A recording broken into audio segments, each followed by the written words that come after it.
Assalamualaikum warahmatullahi wabarakatuh. Perkenalkan kami dari kelompok 9. Nama saya Chelsea Stefania Marsa dari kelas 12 IPA 1. Dan teman-teman saya, kami akan mempresentasikan hasil diskusi kami yaitu bab 4. Dinamika persatuan dan kesatuan dalam konteks negara Republik Indonesia. A. Hakikat negara kesatuan Republik Indonesia. Yang pertama yaitu konsep negara kesatuan atau unitarisme. Negara kesatuan mempunyai dua sistem yaitu sentralisasi dan desentralisasi. Dalam negara kesatuan dengan sistem sentralisasi, semua hal diatur dan diurus oleh pemerintah pusat. Sedangkan daerah hanya menjalankan perintah-perintah dan peraturan-peraturan dari pemerintah pusat. Selanjutnya yaitu yang kedua, karakteristik negara kesatuan Republik Indonesia. Karakteristik negara kesatuan Indonesia juga dapat dipandang dari segi kewilayahan. Pasal 25A Undang-Undang Dasar Negara Republik Indonesia tahun 1945 menentukan bahwa negara kesatuan Republik Indonesia adalah sebuah negara kepulauan yang berciri Nusantara dengan wilayah yang batas-batas dan hak-haknya ditetapkan oleh undang-undang. Kesatuan wilayah tersebut juga mencakup yang pertama yaitu kesatuan politik, yang kedua yaitu kesatuan hukum, yang ketiga yaitu kesatuan sosial budaya, yang keempat yaitu kesatuan ekonomi, serta yang kelima yaitu kesatuan pertahanan dan keamanan. Assalamualaikum warahmatullahi wabarakatuh. Perkenalkan, nama saya Levi Handayani dari kelas 12 IPA 1. Lanjut saja kita ke yang B, yaitu persatuan dan kesatuan bangsa Indonesia dari masa ke masa. Yaitu yang pertama, persatuan dan kesatuan bangsa pada masa revolusi kemerdekaan 18 Agustus 1945 sampai dengan 27 Desember 1949. Pada periode ini, bentuk NRI adalah kesatuan dengan bentuk pemerintahan adalah republik, yang mana presiden berkedudukan sebagai kepala pemerintahan sekaligus sebagai kepala negara. Sistem pemerintahan yang dipakai adalah sistem pemerintahan presidensial. Pasal 6 Aturan Peralihan Undang-Undang 1945 dijadikan dalih oleh Belanda untuk menuduh Indonesia sebagai negara diktator karena kekuasaan negara terpusat kepada presiden. Untuk melawan propaganda Belanda pada dunia internasional, maka pemerintah ini mengeluarkan 3 buah maklumat, yaitu yang pertama maklumat Wakil Presiden nomor X, yang kedua maklumat pemerintah tanggal 3 November 1945, dan juga yang terakhir yaitu yang 3 maklumat pemerintahan tanggal 14 November 1945. Adapun gerakan-gerakan tersebut diantaranya sebagai berikut. Itu yang pertama ada pemberontakan Partai Komunis Indonesia PKI Madiun 1948. Pemberontakan ini terjadi pada tanggal 18 September 1918 yang dipimpin oleh Musso. Lalu yang kedua ada B, Gerakan Darul Islam atau Tentara Islam Indonesia atau DI atau TII di daerah Jawa Barat. Pemberontakan di TII Jawa Barat ini dipimpin oleh Soekarnaji Madrijan SL Kartosuwiryo yang memiliki cita-cita untuk mendirikan negara Islam Indonesia. Lalu yang kedua adalah persatuan dan kesatuan bangsa pada masa Republik Indonesia Serikat 27 Desember 1949 sampai dengan 17 Agustus 1950.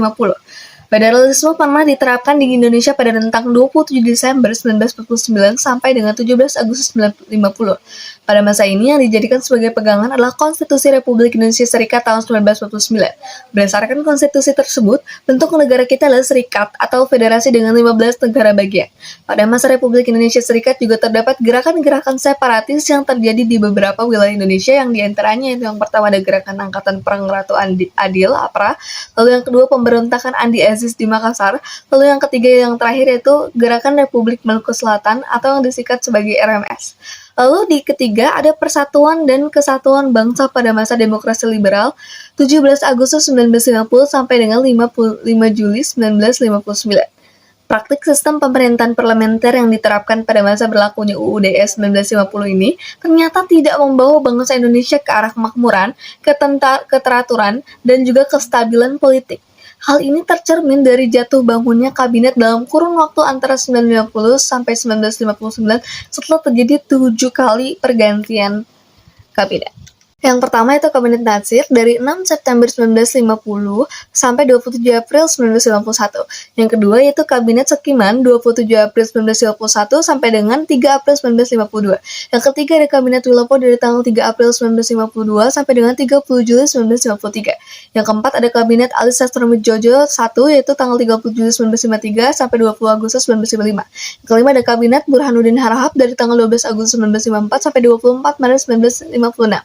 Pada Pada masa kabinet ini, Indonesia untuk pertama kalinya menyelenggarakan pemilihan umum yang diikuti oleh 28 partai. Pemilu dilaksanakan atas dasar Undang-Undang Pemilu Nomor 7 Tahun 1953. Pemilu 1956 dilaksanakan selama 2 tahap, yaitu pada tanggal 29 September 1955 untuk memilih anggota parlemen dan tanggal 15 Desember untuk memilih anggota konstituante. Lalu yang keenam ada Kabinet Ali Sastronegoro yang kedua, yaitu tanggal 24 Maret 1956 sampai dengan 9 April 1967. Kabinet Juanda dan Karya 9 April 1957 sampai dengan 10 Juli 1959. Perkenalkan, nama saya Dara Fadila. Saya dari kelas 12 IPA 1. Di sini saya akan melanjutkan presentasi hasil diskusi kami. Yang keempat, Persatuan dan Kesatuan Bangsa pada masa Orde Lama, 5 Juli 1959 sampai dengan 11 Maret 1966. Presiden berkedudukan sebagai kepala negara dan kepala pemerintah. Kabinet yang dibentuk pada tanggal 9 Juli 1959 dinamakan Kabinet Kerja yang terdiri atas A. Kabinet Inti yang terdiri atas seorang Perdana Menteri yang dijabat oleh Presiden dan 10 orang menteri. Yang B. Menteri-menteri ex officio, yaitu pejabat-pejabat negara karena jabatannya diangkat menjadi menteri. Pejabat tersebut ada Kepala Staf Angkatan Darat, Laut, Udara, Kepolisian Negara, Jaksa Agung, Ketua Dewan Perancang Nasional, dan Wakil Ketua Dewan Pertimbangan Agung. Yang C. Menteri-menteri muda sebanyak 60 orang. Yang kelima, Persatuan dan Kesatuan pada masa Orde Baru, 11 Maret 1966 sampai dengan 21 Mei 1998. Selama memegang kekuasaan negara, pemerintah Orde Baru tetap menerapkan sistem pemerintah presidensial. Adapun kelebihan dari sistem pemerintahan Orde Baru. Yang A. Perkembangan pendapat per kapital masyarakat Indonesia yang pada tahun 1968 hanya $70 Amerika Serikat, dan pada 1996 telah mencapai lebih dari $1.000 Amerika Serikat. Yang B. Suksesnya program transmigrasi. Yang C. Suksesnya program kekeluargaan berencana. Yang D. Suksesnya memerangi buta huruf. 6. Persatuan dan Kesatuan pada masa reformasi periode 21 Mei 1998 sampai dengan sekarang.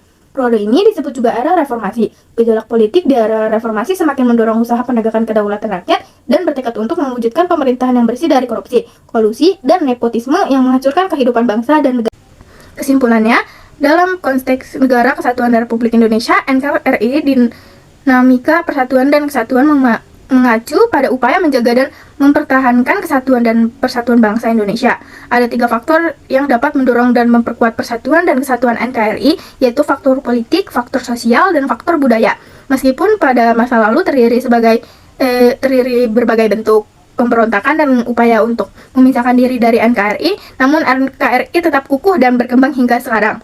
Negara Indonesia adalah negara kesatuan dan tidak memiliki unsur negara federalis. Dalam mempertahankan persatuan dan kesatuan NKRI, penting untuk memahami sejarah perjuangan para pendiri dan memperkuat faktor-faktor yang mendorong persatuan dan kesatuan bangsa Indonesia. Sekian video presentasi dari kelompok kami. Lebih kurangnya mohon maaf. Wassalamualaikum warahmatullahi wabarakatuh.